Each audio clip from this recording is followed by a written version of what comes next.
Imaginez ceci. Nous sommes en 1970 et Jimi Hendrix, l'homme qui a redéfini la guitare électrique, arpente les coulisses, incertain de vouloir monter sur scène. Il revient d'une tournée européenne catastrophique.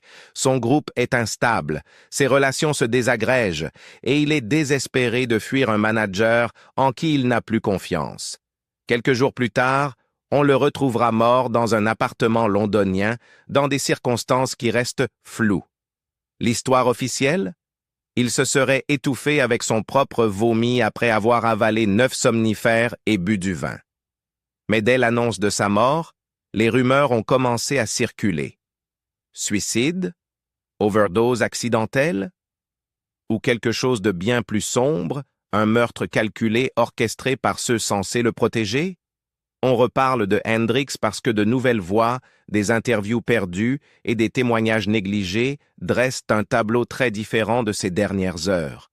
Et une fois que l'on voit combien de points restent en suspens, on pourrait commencer à remettre en question tout ce que l'on croyait savoir sur sa mort. L'ascension inattendue. Jimi Hendrix n'est pas entré dans la musique par hasard. Il s'y est battu. Et chaque pas de ce chemin portait ses cicatrices. Né Johnny Allen Hendrix à Seattle en 1942, il grandit dans un foyer brisé, où l'argent manquait et où l'affection était rare. Son père le renomma James Marshall, mais ne lui montra jamais vraiment qui il était censé être. Sa mère, Lucille, était une ombre de joie, présente et absente, tourmentée et vibrante, partie trop tôt. Jimi s'accrochait à un balai avant même de toucher une guitare, fredonnant sur les disques d'Elvis, imaginant une vie qui n'existait pas encore. Quand il reçut enfin une vraie guitare, une acoustique bon marché et usée, il s'auto-forma entièrement. Pas de cours, pas de partition. Juste un instinct brut et une obsession. Il jouait des heures chaque jour, dormait avec sa guitare. Pas par romantisme, mais parce que c'était tout ce qu'il avait. Puis vint l'armée. À 19 ans, face à un petit délit, Jimi s'engage comme parachutiste. Il n'était pas fait pour la vie militaire et l'armée n'était pas faite pour son esprit. Mais c'est là qu'il rencontra Billy Cox, futur compagnon de scène, et ensemble, ils commencèrent à rêver plus grand. À sa sortie, le rock stardom n'attendait pas. Il n'y avait que la lutte constante. Il joua comme guitariste de soutien pour tous ceux qui l'engageaient. Little Richard, Ike et Tina Turner, les Isley Brothers, Curtis Knight. Personne ne voulait de Jimi en tant que Jimi. On voulait le gars en arrière-plan, le flash sur scène, pas l'esprit derrière tout ça. Il fut renvoyé plusieurs fois pour avoir trop brillé, trop fort, trop étrange, trop différent. Mais il continua à jouer. Bars miteux, club du circuit Chitlin, salon de Harlem, partout où il pouvait plier le son à son univers. Car pour lui, ce n'était pas juste de la musique, c'était une échappatoire, une transformation, une survie. Et puis, en 1966, tout bascule.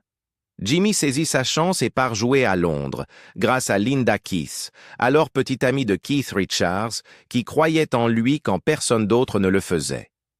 Londres ne se contenta pas d'accepter Jimi. La ville explosa pour lui. C'est là qu'Eric Clapton le vit pour la première fois et qu'on dit qu'il quitta la scène, stupéfait. Quand Pete Townshend ne savait pas s'il avait affaire à un génie ou à un homme qui se défaisait sur scène. Quand les fans, critiques et musiciens britanniques virent quelque chose que les Américains ne lui avaient jamais reconnu. Non seulement la maîtrise, mais la vision. Hendrix n'apportait pas de polissage. Il apportait la douleur, électrifiée. Il ne jouait pas comme membre du groupe, il jouait comme la tempête qu'ils tentaient tous de survivre. Et même alors, la machine se mit en place. Contrat discographique, image publique, couverture de magazine. L'industrie voulait son feu, mais pas sa liberté. Et plus l'hystérie grandissait, plus il devenait difficile pour Jimi de respirer. Signe de déclin. À l'été 1970, Jimi Hendrix commençait à se déliter, pas dans le sens romantique du artiste tourmenté, mais dans un effondrement physique et émotionnel très réel. Il était coincé dans une cocotte minute professionnelle. Les maisons de disques le pressaient sans relâche, exigeant un successeur commercialement viable à Electric Ladyland, sorti 2 ans plus tôt. Malgré la création d'un tout nouveau studio, Electric Lady Studios, construit selon ses spécifications exactes à Greenwich Village, Hendrix avait peu de temps pour en profiter. Le studio était censé être un sanctuaire, mais les délais et les menaces juridiques le suivaient même là-bas. Il était créatif, mais de plus en plus perdu. Entre-temps, son manager, Michael Jeffrey, déjà une figure controversée, le poussait à tourner sans arrêt. Jeffrey dépensait des sommes extravagantes et, selon les rumeurs, détournait des fonds d'artistes vers des comptes offshore aux Bahamas. Pour lui, les tournées étaient le seul moyen de renflouer les caisses. Hendrix, épuisé, voulait du temps pour repenser sa musique et sa vie. Mais le repos n'était pas au programme. Les fans n'aidèrent pas non plus. Peu importait combien il essayait d'innover, il voulait entendre encore et encore Purple Haze, Foxy Lady et Hey Joe. Hendrix était devenu prisonnier des tubes qui l'avaient rendu célèbre. « Mec, je suis mort depuis longtemps », aurait-il déclaré lors d'une interview pour la télévision danoise en septembre 1970. Une remarque à la fois métaphorique et inquiétante. Artistiquement, Hendrix était désespéré de se renouveler. Il confiait à ses amis que les effets spectaculaires, guitares enflammées, solos déchirant les dents, personnages de scènes psychédéliques, ne l'enthousiasmaient plus. Il en avait assez d'être perçu comme une attraction psychédélique. Il commença à explorer le jazz et le blues plus sérieusement, travaillant même brièvement avec le trompettiste Miles Davis et envisageant un supergroupe avec Paul McCartney et le batteur Tony Williams. « Je ne veux plus être un clown », disait-il à un ami. « Je veux faire de la musique qui ait du sens. » Dans les mois précédant sa mort, il confia à la mannequin danoise et petite amie Kirsten Nefer qu'il voulait prendre 2 ans de pause, arrêter complètement les concerts et revenir uniquement avec une guitare acoustique. Il dit à un journaliste vouloir composer pour d'autres plutôt que de se produire. À Mike Nesmith des Monkees, Hendrix révéla son projet de se tourner totalement vers le rhythm and blues. Il cherchait, dira plus tard Nesmith. Il avançait dans l'obscurité. Il savait qu'un grand changement était nécessaire. Il ne savait juste pas dans quelle direction. Mais on le sentait. C'était urgent. Ce chaos intérieur commença à se manifester sur scène. Le 28 janvier 1970, au Madison Square Garden, Hendrix était tête d'affiche du Winter Festival for Peace. Son set fut retardé jusqu'à près de 3 heures du matin et, lorsqu'il monta sur scène, il était visiblement intoxiqué. Il ne joua que 2 chansons, bredouilla dans le micro, puis s'assit devant un ampli et refusa de continuer. On le fit descendre doucement de scène. Le public, stupéfait, vit la légende s'effondrer en direct. Dans les coulisses, son état mental était tout aussi fragile. Ses amis proches remarquaient qu'Hendrix devenait agité, paranoïaque et volatile. Il était tendu, hanté, se souvient Billy Cox, ami de l'armée et bassiste. Parfois, il disparaissait sans prévenir, pendant des jours. D'autres fois, impossible de le faire taire sur ceux qui essayaient de le contrôler. Puis vint la tournée européenne catastrophique d'août-septembre 1970. Le festival de l'île de White devait être un point culminant. 700 000 personnes, un énorme cachet. Mais le set fut truffé de problèmes techniques. Les interférences radio corrompirent le son. La foule s'impatientait, certains sifflèrent, quand Hendrix n'ouvrit pas avec ses plus grands succès. Pire encore, la dernière étape, le Open Air Love and Peace Festival sur l'île de Fehmarn en Allemagne de l'Ouest. Le temps était terrible, pluie froide et vent hurlant sur le champ ouvert. La sécurité était assurée par des gangs de motards, dont les Hells Angels allemands. La situation dégénéra. Un roadie fut abattu pendant le set d'Hendrix. Des spectateurs furent victimes de vols. Hendrix fut précipité hors scène pour sa sécurité. C'était un désastre. se souvient Steve Miller qui partageait l'affiche. Il ressemblait à un fantôme. Il pouvait à peine marcher. Je voulais le prendre et l'emmener chez lui, sauver sa vie. Mais impossible de l'atteindre. Il était entouré de vampires. Le chaos dépassait la scène. En mai 1969, Hendrix avait été arrêté à Toronto après que les douanes eurent retrouvé un flacon contenant des résidus d'héroïne et de hashish dans ses bagages. Hendrix affirma que la drogue avait été plantée par un fan ou quelqu'un de proche. « Je n'utilise pas d'héroïne », déclara-t-il au tribunal. « Ce n'est pas mon truc. » L'affaire traîna jusqu'en décembre 1969. Hendrix voyageant sans cesse pour comparaître. Il fut finalement acquitté, mais le stress était énorme. Même une petite condamnation aurait pu compromettre son visa, sa carrière et ses tournées mondiales. L'ombre de la prison planait. À cela s'ajoutaient 2 procès de paternité imminents. Diane Carpenter à Minneapolis affirmait que sa fille Tamika était d'Hendrix. En Suède, Eva Sandquist prétendait que son fils James était né d'une liaison européenne. Aucun enfant ne fut reconnu légalement avant sa mort, excluant tout droit à l'héritage. Néanmoins, les batailles judiciaires et les risques pour sa réputation pesaient lourdement. Et puis, il y a l'incident le plus étrange et le plus sinistre de tous. Voulez-vous que je continue avec ce mystérieux incident et les événements qui ont précédé la mort d'Hendrix? À la fin de 1969, Hendrix aurait été enlevé. L'histoire complète n'a émergé que des décennies plus tard, lorsque des membres de l'industrie musicale et même des figures liées à la mafia ont commencé à parler. Hendrix se trouvait à une fête à New York lorsque 2 hommes lui proposèrent de la cocaïne et le persuadèrent de les suivre. Selon le récit, ils l'emmenèrent dans un second lieu et contactèrent sa direction, exigeant la propriété du contrat d'enregistrement d'Hendrix en échange de sa libération. Quelques heures plus tard, il fut ramené, indemne, désorienté et à peine conscient de ce qui venait de se passer. Aucune rançon ne fut payée. Certaines sources pensent qu'une figure de la mafia est intervenue. D'autres, plus sombres, soupçonnent un coup monté de l'intérieur, orchestré par le manager Michael Jeffrey pour effrayer Hendrix et le contraindre à se soumettre. Ce qui est encore plus glaçant, c'est qu'Hendrix n'en parla jamais publiquement. Certains amis affirment qu'il ne s'en souvenait même pas clairement. C'était comme un bug dans la matrice, déclara un ancien collaborateur. Quelque chose s'est produit, mais Jimmy était trop abîmé pour reconstituer les événements. En septembre 1970, le poids de tout cela l'écrasait. Hendrix tentait d'échapper à l'emprise de Jeffrey. Il avait déjà dit à Alan Douglas, le manager de Miles Davis, qu'il voulait qu'il prenne la direction. Jeffrey le savait. La mafia aussi.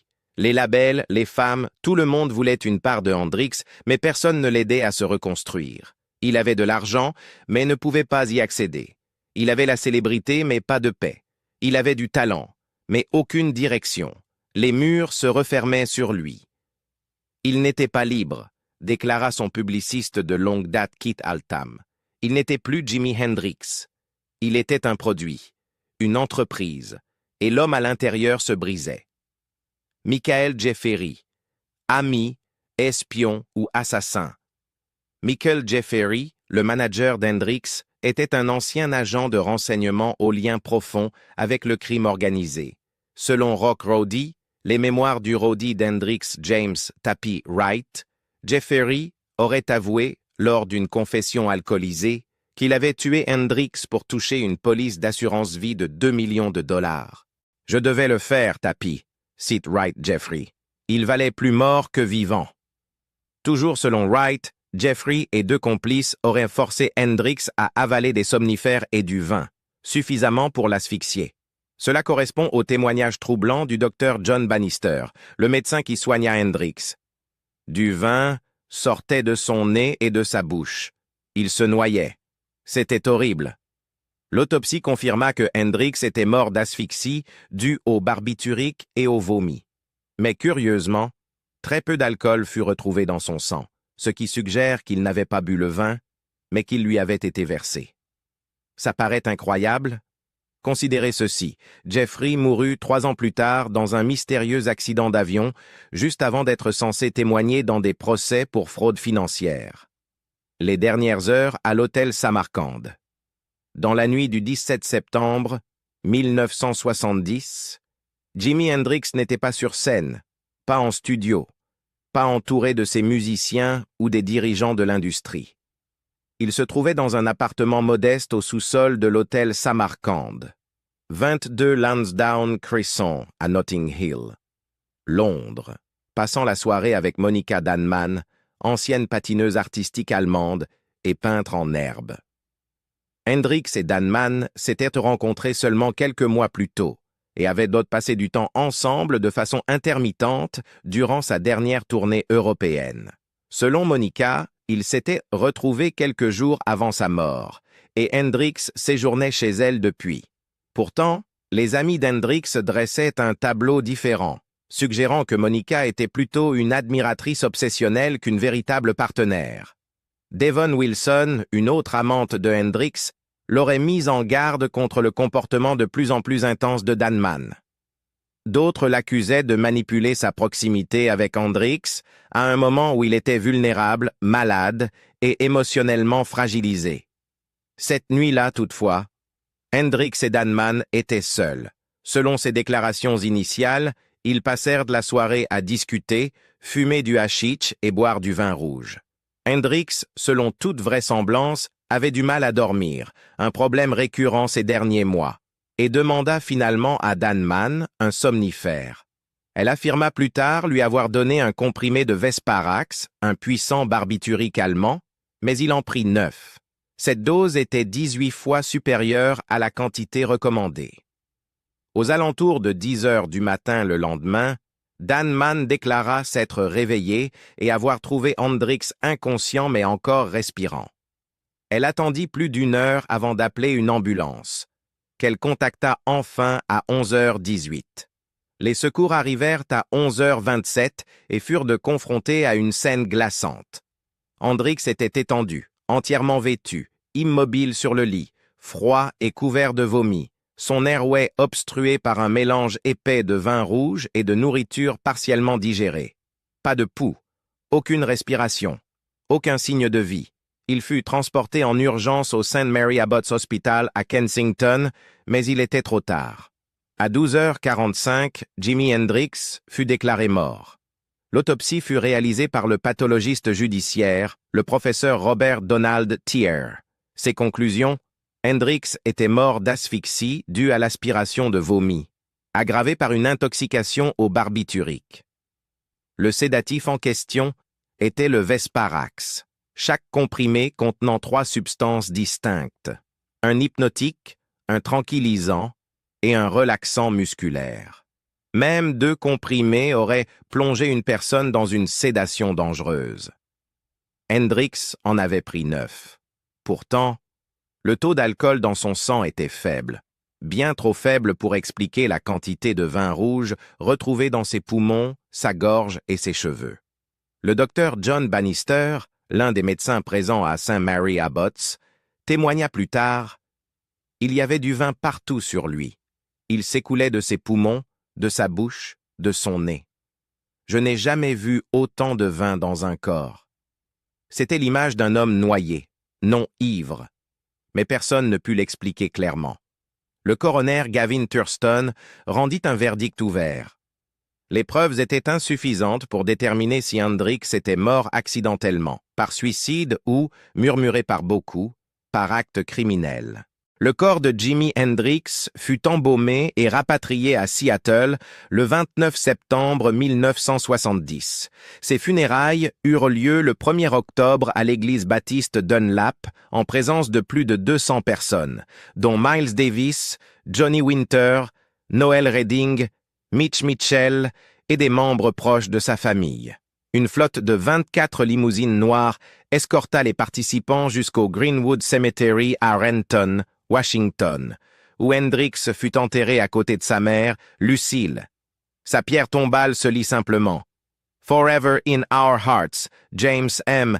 Jimi Hendrix, 1942 à 1970. » Il avait 27 ans. Incohérence est une fin mystérieuse. Le récit de Dan Mann était incohérent dès le départ. Dans certaines versions, elle affirmait être sortie brièvement acheter des cigarettes et être revenue pour trouver Hendrix inconscient. Dans d'autres, elle prétendait être restée avec lui tout le temps. Elle déclara un jour à la police qu'elle avait accompagné Hendrix dans l'ambulance. Des preuves ultérieures, y compris le témoignage des paramédics, contredirent cette version. Elle insistait sur le fait qu'Hendrix était encore vivant à l'arrivée des secours. Mais les paramédics affirmèrent qu'il était mort depuis plusieurs heures et que la rigidité cadavérique avait déjà commencé. Peut-être plus troublant encore, juste avant une interview radio prévue en 1996, au cours de laquelle elle promettait de mettre enfin les choses au clair, Monica Danman fut retrouvée morte dans sa voiture, victime d'une intoxication au monoxyde de carbone. Sa mort fut officiellement classée comme suicide, mais pour ceux qui doutaient déjà de sa crédibilité, le timing était glaçant. Lors de sa dernière interview, le 11 septembre 1970, Hendrix confia à Keith Altham de Record Mirror: « Je ne laisse même pas ce truc de King Guitar me déranger. On dit beaucoup de choses sur les gens. Si on se laissait atteindre, on ne serait même plus là. » À ce moment-là, il était enseveli sous des couches de conflits personnels et professionnels. Il essayait activement de rompre ses liens avec Michael Jeffrey, son manager, ayant déjà parlé à Alan Douglas de prendre la relève. Mais Jeffrey détenait toujours un pouvoir énorme, y compris les droits sur sa musique et ses revenus. On rapporta qu'il avait pris une assurance vie de 2 millions de dollars sur Hendrix. Parallèlement, Hendrix jonglait avec au moins 5 relations amoureuses, promettant le mariage à plusieurs femmes, dont Dan Mann, Devon Wilson et Kirsten Nefer. Il avait promis des places dans le groupe à Billy Cox et Noel Redding pour les tournées à venir. Il avait des obligations de tournée conflictuelles, des procès en cours et des deadlines d'enregistrement qu'il n'avait aucun intérêt à respecter. Il était acculé et épuisé. Certains amis le décrivaient comme erratique, profondément paranoïaque et terrifié d'être trahi. D'autres disaient qu'il était simplement profondément triste. « Il était dépassé », confia le producteur Joe Boyd. On peut l'imaginer se disant « Je veux juste dormir quelques jours et peut-être qu'à mon réveil, tout ça aura disparu. » Il est allé se coucher, mais il ne s'est jamais réveillé. Et peut-être comprenez-vous maintenant pourquoi tout le monde parle à nouveau de Jimi Hendrix. Il ne s'agit pas seulement de musique, mais de mystère, de génie, de tragédie. Un virtuose capable de plier le son comme personne, et pourtant incapable d'échapper au chaos qui l'entourait. Accident, piège, ou simplement un homme trop fatigué pour continuer à jouer le jeu? Qu'en pensez-vous? Hendrix fut-il victime de ceux qui lui étaient les plus proches ou simplement consumé par la célébrité? Appuyez sur « Like » si cette histoire vous a touché, partagez-la avec quelqu'un qui fredonne encore Purple Haze. Et n'oubliez pas de vous abonner pour découvrir d'autres récits qui dépassent la légende.